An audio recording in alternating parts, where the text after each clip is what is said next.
Bill Maher called out CNN's Kaitlin Collins on the network's bias. Let's watch. You made press because you were on Stephen Colbert's show, and he said something like, you guys at CNN just report the news straight. And the crowd burst into laughter. Look, I'm on CNN now. I guess we're on it right now. I mean, they show this show the next night. I don't know how we get away with it with all the but they do. And all these dirty jokes. But I'm glad. And I'm a big rooter for CNN. But that tells you a lot, doesn't it? I mean, how do you guys think you are doing in that arena of like, this is a terribly divided country. We're not only politicized, a lot of people just hate the other side. And CNN, in my view, should be the place where both sides can watch. How do you think you're doing with that? CNN is the place where both sides can watch. And I think, my show is evidence of that. We have lawmakers on from both parties. Now, Maher also questioned Kamala Harris's lack of media appearances. Let's watch. What do you think about the fact that Kamala doesn't talk to the press? In a way, I feel like it's more insulting than what Trump does. And Trump says you're the enemy of the people, which is pretty bad. But she's kind of saying I don't need you. I'm not talking to you. You don't matter. You're not relevant anymore. To me, that's even worse than I hate you. It's like I don't think about you. I don't know if it's worse than denigrating the press on a daily basis, which is what Donald Trump did. I mean, I covered him in the White House every day as a correspondent. And, oftentimes to kind of, shake you if you were asking him a question, he would try to get into a personal argument with you or just deny or lie about, what you were asking about. And so I don't know if I would compare the two. I do think she should talk to the press. I think anyone who wants to have access to the nuclear codes should be willing to sit down and take questions. And we want to have her on the show. I really appreciate Bill Maher's confusion from a technical standpoint of when and whether his show is on CNN and how it's connected as a host of a show that we're part of The Hill, and The Hill is owned by Nexstar, and we have News Nation as our sister company, and I can't keep anything straight, although we're happy to have the involvement of a lot of the folks over here, and we're going to be moving into the same space as them. We're going to have a new studio soon. It'll be really cool. That just is a totally inside baseball resonated with me. But as to the matter of CNN being the network of that both sides can watch. If you look at the numbers, the network that both sides watch is Fox News. Fox has just as many Democrats watching it as these mainstream or liberal channels. The fact that the audience, even what's his face's audience that Kaitlin Collins was on, as he noted, laughed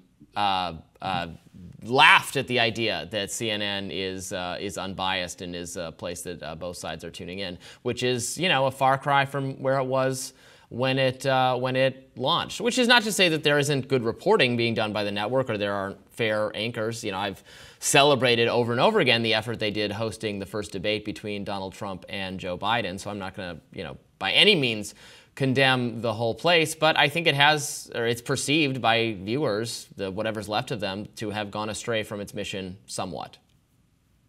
Yeah, I mean, you did have MSNBC garnering much more viewers this time around than Fox did for the RNC, DNC coverage. You also had the RNC garnered about 25.4 million viewers, whereas the DNC this time around had 29.8, about 14% higher. So yeah, there's all kinds of people who hate watch Fox News. They clip up the segments so that they can debunk them and post them online for all of the boomers that want to watch more Fox News when they're not watching Fox News, as an attempt to inject some reality into their media consumption. So yeah, people on both sides watch Fox News. Are they watching it and thinking, yes, everything they say is true and good reporting? Absolutely not.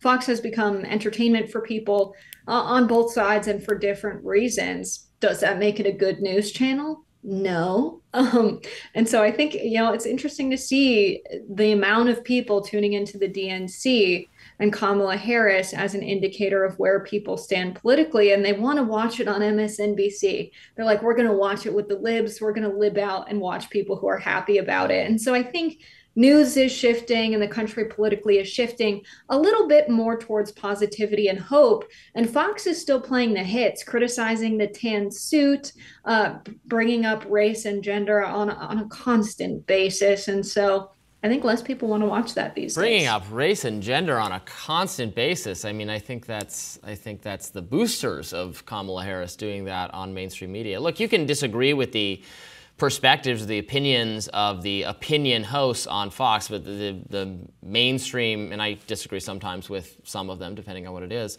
I think the reporting that goes on Fox is just as good, if not better, than a lot of other mainstream media organizations, and puts straight news reporting. It's not some of it is at least is opinion.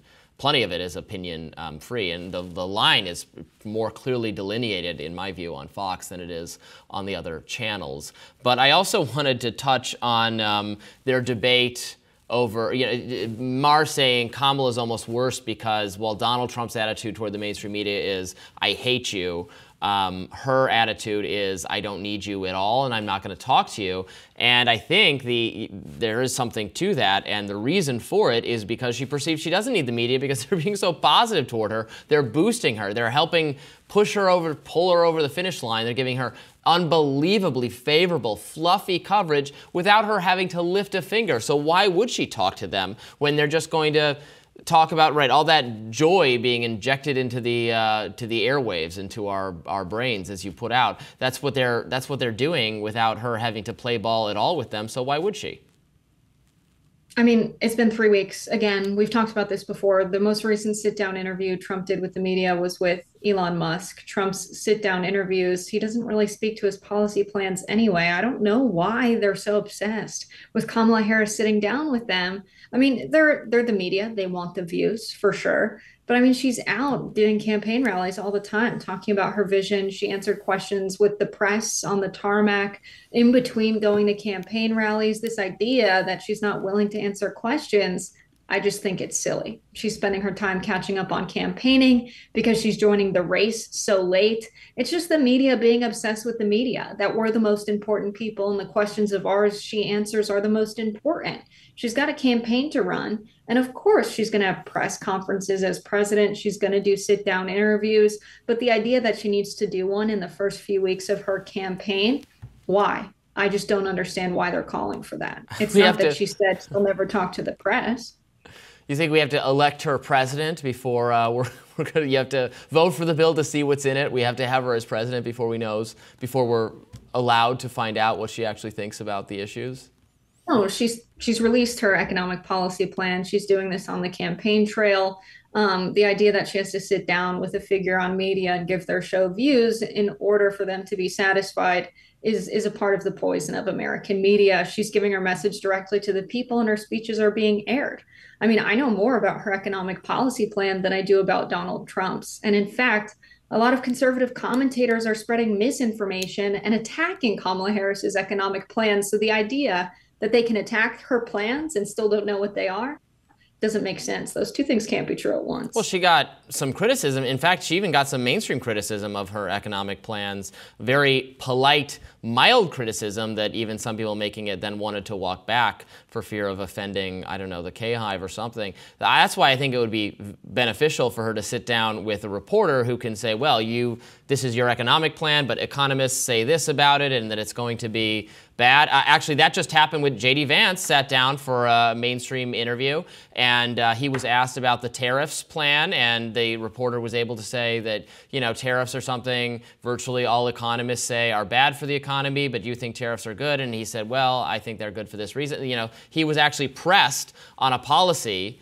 and there's no opportunity for that to happen with Kamala Harris, even though the stated policies have been politely, mildly criticized. Nobody wants to offend her, but I think that's why it's just not true. I mean, outside of the DNC, there was a viral clip of her being asked about her policy plans on night one. So this idea that she's not taking questions about the media, specifically on her plans, just not true. She spoke on her plans. She was asked directly about them, specifically the price gouging plan and her plan on reducing rents. She spoke to the press about this and why these things will be good and how we should think about them.